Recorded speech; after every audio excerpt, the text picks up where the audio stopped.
नमस्कार, शुभ बिहानी।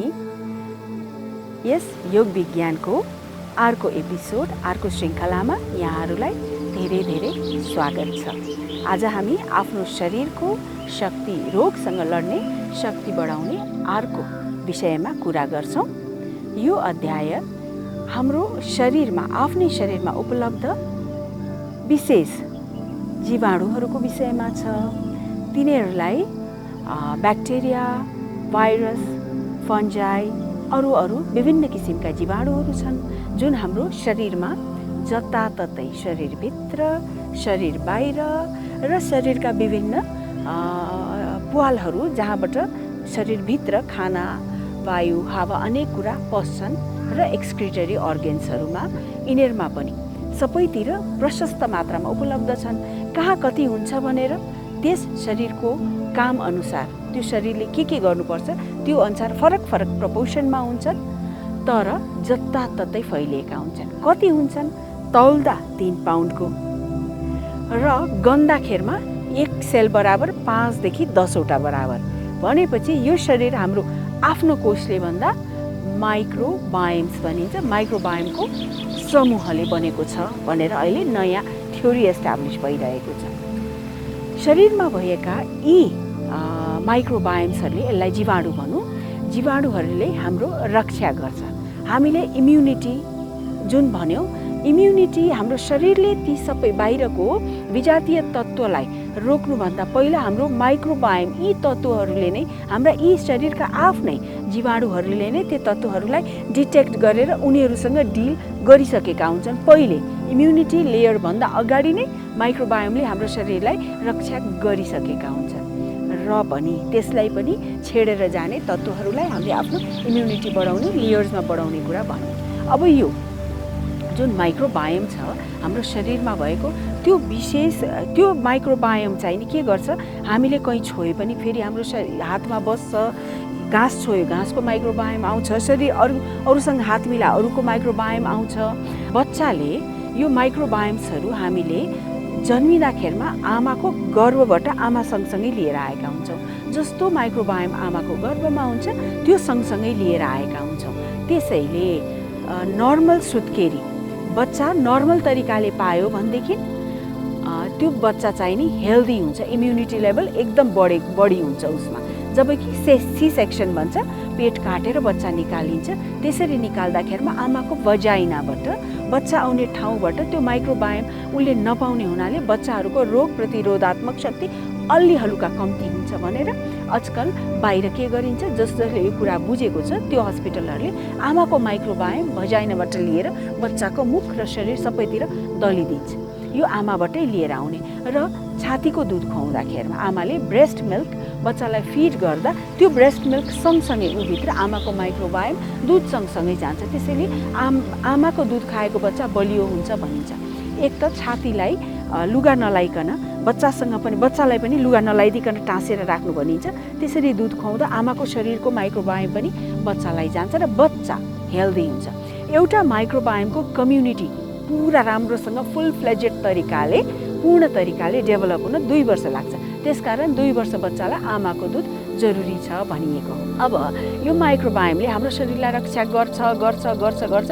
विशेष गरेर पेटभित्र अनेक किसिमका माइक्रोबायोमको एकदम घना, त्यसको चाहिँ नि डेन्सिटी बेसी, घनत्व बेसी हुन्छ पेटमा। त्यो माइक्रोबायोम्सहरूले के गर्छ, माइक्रोबायोमले बिस्तारै हाम्रो मस्तिष्कसँग कम्युनिकेट गर्छ। हाम्रो मस्तिष्कमा अन्त उसले कुरा गरिरहेको हुन्छ। कसरी कुरा गर्छ, हाम्रो पेटमा सिक्रेट हुने हर्मोन जुन ह्याप्पी, हामीलाई खुसी बनाउने हर्मोन हुन्छ, रस हुन्छ, ह्याप्पी हर्मोनमा सेरोटोनिन भनिन्छ। सेरोटोनिन 90% यो माइक्रोबायोमले निकाल्छ र मस्तिष्कमा प्रड्युस हुने 10% जुन सेरोटोनिन छ त्यो दुईटा कम्युनिकेट गरिरहेको हुन्छ। अनि मस्तिष्कले हामीलाई सन्चो छ, बिसन्चो छ, हाम्रो शरीरमा कस्तो किसिमको जीवाणुको घनत्व बढेको छ, हामी हेल्दी छौँ कि छैनौँ कि सबै कुरा थाहा पाउँछ।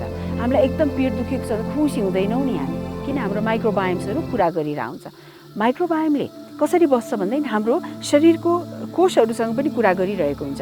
हाम्रो जिन्स जस्तो छ लगभग उसले आफूलाई पनि त्यस्तै जेनेटिक उसमा स्ट्रक्चरमा ढालिसकेको हुन्छ र उसको क्यारेक्टर हाम्रो जिन्सहरूले पनि, हाम्रो सेल्सहरूले पनि लिन्छ। भनेपछि दुईटा सिम्बायोसिस मिलेर बसेका हुन्छन्। है सिम्बायोटिक रिलेसनमा बसिरहेको हुन्छन्। त्यसकारण हाम्रो शरीरको बाँकी इम्युन सिस्टमले के भन्छ, त्यो माइक्रोबायोमलाई पनि विदेश अरू नचाहिने फरेन एलिमेन्ट भन्दैन कि अङ्गीकार, किन शरीरकै एउटा पार्ट हो भनेर त्यसलाई अङ्गीकार गरेर बस्छ। यो माइक्रोबायोम जति हाम्रो शरीरमा बढ्यो उति हाम्रो शरीरमा एलर्जीहरू कम्ती हुन्छ। हामी यो भएन, आजकल नयाँ नयाँ रोग निस्किएको छ नि, यो पनि नहुने त्यो पनि, अझ जति डेभलप्ड कन्ट्री भयो त्यति रोगहरू विशेष निस्किरहेको छ। के भएको भन्दाखेरिमा हामीले यो बायोडाइभर्सिटी जुन छ यो नेचुरल कुरा, माटो राम्रो सफा हो कि फोहोर हो, यसमा भएको पेस्टिसाइड्सहरू फोहोर हो। बाँकी त माटोको गुण त यो त हाम्रो शरीरै पुरै यो पञ्चतत्त्वले बनेको हामी माटोमै मिल्ने हो, यो त राम्रै कुरा हो नि। तर हामी पनि भएन, सफाको नाममा हामीले अनेक बेसी सफाइ गर्दा के गर्यो, पोल्युटेन्ट्सहरू जस्तो पेस्टिसाइड्सहरू धेरै युज गर्छौँ, केमिकल्सहरू धेरै युज गर्छौँ सफा गर्ने भनेर। नचाहिने ठाउँमा पनि विवेक प्रयोग नगरिकन यसको तलसम्म भित्रसम्म साइन्टिफिक फ्याक्ट्सहरू यो के गर्दैछौँ हामीले नबुझिकन, जे मटेरियल हाम्रो सप्सहरूमा पसलहरूमा जे देख्यौँ ऱ्याकमा सकेसम्म महँगो सामान किनेर नपढिकन नबुझिकन जताततै सफाइ गर्ने नाममा हामीले शरीरमा भएको आफ्नो बायोडाइभर्सिटीलाई कम्ती गर्दै, जति बायोडाइभर्सिटी कम्ती भयो उति हाम्रो बाहिरको एलर्जीहरूसँग लड्ने क्षमता हाम्रो घट्दै जान्छ। हाम्रो मेन्टल डिप्रेसन, मेन्टल एङ्जाइटी पनि हाम्रो यो बायोडाइभर्सिटी। अब हामीले सबै यो जुन एन्टिबायोटिक खाएर हामीले डिप्लिट गरेको शरीरमा हामीले कहिलेकाहीँ यो हामीलाई दिशा लाग्छ, त्यो बेला पखाला लागेको बेलामा शरीरबाट सबै माइक्रोबायोम वास आउट भएर जान्छ, पेटको माइक्रोबायोम। त्यस्तै हामीले चाहिने के गर्छौँ, एन्टिबायोटिक जे भए पनि हामी एन्टिबायोटिक खान्छौँ नि आजकल, त्यो एन्टिबायोटिकले शरीरभित्रको यो बायोडाइभर्सिटी स्वाट्टै स्विप गर्छ, वाइप आउट गर्छ। नचाहिने तत्त्व, विजातीय तत्त्व सँगसँगै फरेन एलिमेन्ट सँगसँगै चाहिने कुरालाई पनि एकैचोटि पुश अवे, थ्रो अवे गरिदिन्छ। अब एन्टिबायोटिकले पठाइसकेपछि हाम्रो त के गर्ने त, शरीरमा बायोडाइभर्सिटी त चाहियो, मान्छे बिरामी हुन्छ। के गर्ने, हाम्रो अपेन्डिक्स छ नि, अपेन्डिक्स चाहिँ नि अहिले पहिला त अपेन्डिक्सको त्यति काम बुझिया थिएन, नचाहिने अर्गन भनिन्थ्यो, काटेर फ्याँके पनि हुन्छ भनिन्थ्यो। आजकल अपेन्डिक्सको नयाँ कुरा पत्ता लाग्यो। यसले के गर्दो रहेछ, हाम्रो पेटमा भएको बायोडाइभर्स त्यो जुन पनि माइक्रोबायोम्सहरू छ, धेरै किसिमको ब्याक्टेरिया, फन्जाई, भाइरसहरू, त्यसलाई चाहिँ स्टोर हाउस रहेछ। यो माइक्रोबायोम्सको स्टोर हाउस चाहिँ नि अपेन्डिक्स रहेछ। त्यसकारण हामीले त्यो अपेन्डिक्सबाट सबै स्वाट जति चाहियो त्यति बायोडाइभर्सिटीहरू फेरि आफै कल्टिभेट हुन थाल्छन् र हामीले खानाहरूले पनि त्यसलाई भरपाई गर्न थाल्छौँ। अब यो अपेन्डिक्सबाट हाम्रो पनि त कतिचोटि हामीले एन्टिबायोटिक खाएका छौँ सजिलैसँग, हामीलाई एन्टिबायोटिकको अरू बेफाइदा मात्रै, यो बेफाइदा त त्यति थाहा पनि थिएन। निकालौँ बसेर, सकिन्छ निकाल्न, किन हामी त अहिले रोगसँग लड्ने कुरा गरिरहेका छौँ, इम्युनिटी बढाउने कुरा गरिरहेका छौँ। आउनुहोस्, एकदम सजिलो घरेलु उपाय के गर्ने हामी भन्दाखेरि, घरेलु पनि होइन, एकदम कमन एउटा सबैले सुनिरहेको एउटा छ हामी कपालभाती नाभिभन्दा मुनिको भाग मजाले नाकबाट हावा बाहिर गर्दा हामी तलको यो एपेन्डिसाइटिस चल्छ। दाहिनेपट्टि मुनि सानो एउटा त्यान्द्रा रहेको हुन्छ, त्यसलाई अपेन्डिक्स भनिन्छ, आन्द्राको सबभन्दा तल्लो भाग। त्यो हामी चलाउँछौँ, जति स्क्विज गर्छौँ त्यहाँबाट हाम्रो माइक्रोबायोम्सहरू उति पेटमा आएर त्यसको जति पनि छैन, जति पनि डिप्लिट भएको छ स्टोरबाट सामान निकाले जस्तै हामीले माइक्रोबायोमलाई निकाल्छौँ। कपालभाती गर्दा पछाडिको ढाड, कम्मर, गर्दन सिधा र नाभिभन्दा मुनि यसलाई सिधा राखेर यसले पेटले झट्का हान्दाखेरिमा यसको झट्काको इफेक्ट हामीले चाहेको ठाउँमा अथवा पेटमा जान्छ। होइन, यसलाई पनि चलाइदिउँ भनेदेखि झट्काको केही असर हुँदैन। यसरी कपालभाती गऱ्यौँ भने केही पनि असर छैन।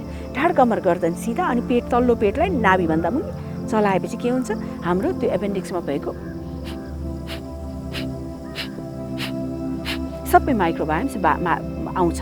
त्यो बाहेक हामी कपालभाती सँगसँगै के गरौँ, अश्विनी क्रिया पनि गरौँ। अश्विनी क्रिया भनेको मलद्वारलाई र मूत्रद्वारलाई र त्यो बिचको मांसपेशीलाई पनि निचोरौँ, तानौँ, छोडौँ, निचोरौँ, तानौँ, छोडौँ। यो दुईटा काम हामी सँगसँगै किन गर्छौँ, हाम्रो तल मूलाधार चक्रपट्टि रहेको, चक्रको कुरा गर्दा मूलाधार चक्रलाई चलाउने, त्यसले चलाउँछ र शरीरलाई रोगसँग लड्ने क्षमता अझ बढाउँछ। किन, जति ताप शरीरमा उत्पन्न गर्यो त्यति के हुन्छ, बसिरहे पनि त्यो जेनेरेट भएको हिटले के गर्छ, हाम्रो शरीरलाई वेयर एन्ड टेयरहरूलाई, जुन बिग्रिएको भत्केकोलाई रिपेयर गरिराख्छ। रिपेयर गर्ने शक्ति पनि हामीले दिइराख्छौँ। एउटा त्यसको लागि हामी अश्विनी क्रिया पनि गर्छौँ। अर्को हाम्रो प्रोस्टेटको समस्या, कोलाइटिसको समस्या, अल्काई पाइल्सहरूको समस्या, अनि रिप्रोडक्टिभ अर्गेन्सहरूको समस्याहरू, अनि त्यसपछि हाम्रो लेडिजहरूको युटेरसको समस्याहरू, ओभरिजको समस्या, फालोपियन ट्युब्स बच्चा बस्ने नबस्ने, केटा मानिसहरूको वीर्य बन्ने नबन्ने, अनि अथवा चाहिँ नि अल्काई प्रोस्टेटका अरू यी समस्याहरूलाई पनि यसले एड्रेस गर्छ, यसलाई पनि हेर्छ, यसले सबै एकैचोटि निको हुन्छ। त्यसैले र तल्लो पेट पनि चलाइन्छ, सानो आन्द्राले खाना पचाउने हुनाले डाइजेस्टिभ जुस एन्जाइम्सहरू पनि त्यसले मजाले निकाल्छ। आउनुहोस् सँगै बसेर यो कपालभाती गरौँ। अर्को कुरा, हामीले यो माइक्रोबायोमले चाहिँ नि हामीले पहिला के भन्ठान्थ्यौँ, दाँतले चबाउँछ, आँतले गलाउँछ, पेटले पचाउँछ, तिनटाले मात्र नपुग्ने रहेछ। माइक्रोबायोमले त्यो कोषभित्र तानेर लग्ने रहेछ, धकल्ने रहेछ। त्यो लास्ट एलिमेन्ट चाहिँ नि हाम्रो माइक्रोबायोम रहेछ। जति चबाए पनि, जति गलाए पनि, जति पचाए पनि जानु त पर्यो। त्यसकारण त्यो न्युट्रिसनको रूपमा प्रोटिन ब्लक भएर ठ्याक्क पठाउने काम माइक्रोबायोमको रहेछ। त्यो सबै एकचोटि एक्टिभेट गरेर हजारौँ फाइदा कपालभातीको। त्यसमा जाउँ हामी। हातलाई यो हामी अपान मुद्रामा, अपान मुद्राले के गर्छ, हाम्रो अपान वायु जुन एक्सक्रिसन एलिमिनेसनसँग रिलेटेड छ, जुन नचाहिने कुराहरू मलमूत्रबाट बाहिर निकाल्ने कुरा छ, त्यो वायुलाई चलाउने भावेर हामी कपालभाती, नाभिभन्दा मुनिको भाग, पेटलाई नै चलाउने भावेर दुईवटा रिलेटेड छ। यसलाई हातलाई अपान मुद्रामा राखौँ र ढाड कम्मर गर्दा सिधा राखेर कपालभाती गरौँ। तल्लो पेट र अश्विनी क्रिया सँगसँगै गरौँ है। म सँगसँगै आँखा बन्द गरेँ। यसको मजा, यसको इफेक्ट अझ हुन्छ। गर्नुहोला। नाकबाट हावा बाहिर।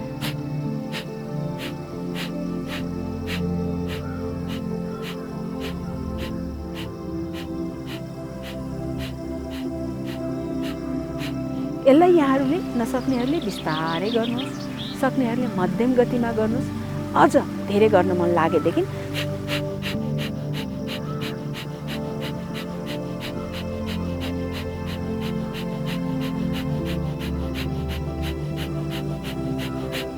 यसरी गर्नुहोला।